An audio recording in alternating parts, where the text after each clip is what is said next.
ദൈവനാമം മഹത്വപ്പെടുമാറാകട്ടെ. വിശ്വാസികൾ പരസ്പരം തങ്ങളുടെ ജീവിതയാത്രയിലെ വിഷമഘട്ടത്തിൽ പരസ്പരം പറയും, എനിക്ക് വേണ്ടി ഒന്ന് പ്രാർത്ഥിക്കണം. കർത്താവിൽ പ്രിയരെ, അത് നല്ലൊരു കാര്യമാണ്.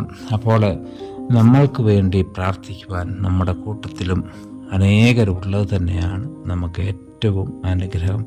അതുപോലെ തന്നെ നമ്മുടെ ബലഹീനതയിൽ നമുക്ക് വേണ്ടി കർത്താവായ യേശുക്രിസ്തു എപ്പോഴും പ്രാർത്ഥിച്ചു കൊണ്ടിരിക്കുകയാണ്. ഇതിനെ ആസ്പദമാക്കി വിശുദ്ധ യോഹന്നാന്റെ സുവിശേഷം 17:20 കർത്താവായ യേശുക്രിസ്തു തൻ്റെ ശിഷ്യന്മാരോട് അവസാനമായിട്ട് പറയുന്ന ചില വചനഭാഗങ്ങളാണ് യോഹന്നാന്റെ സുവിശേഷം 16-17. അതിലെ 17:20 പ്രത്യേകമായിട്ടും ആ സമയം തന്നെ കർത്താവായ യേശുക്രിസ്തു നമ്മൾക്ക് വേണ്ടി പറഞ്ഞൊരു വചനഭാഗമായി നമ്മൾ ധ്യാനിക്കുന്നത് അത് ഇപ്രകാരമാണ്: ഇവർക്ക് വേണ്ടി മാത്രമല്ല, ഇവരുടെ വചനത്താൽ എന്നിൽ വിശ്വസിപ്പാനിരിക്കുന്നവർക്ക് വേണ്ടിയും ഞാൻ അപേക്ഷിക്കുന്നു. കർത്താവിൽ പ്രിയരെ, എത്ര അനുഗ്രഹിക്കപ്പെട്ടവരാണ് നമ്മൾ.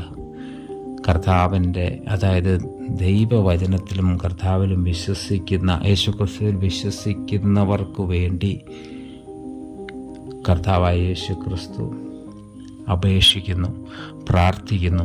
നമുക്ക് വേണ്ടി ഇപ്പോഴും എപ്പോഴും കർത്താവായ യേശുക്രിസ്തു പ്രാർത്ഥിക്കുന്നു. എത്ര അനുഗ്രഹിക്കപ്പെട്ടവരാണ് നമ്മൾ. ഈ ഒരു വചനത്താൽ ദൈവം ഇന്നത്തെ ദിവസം നമ്മളെ എല്ലാവരെയും അനുഗ്രഹിക്കട്ടെ. ആമേൻ.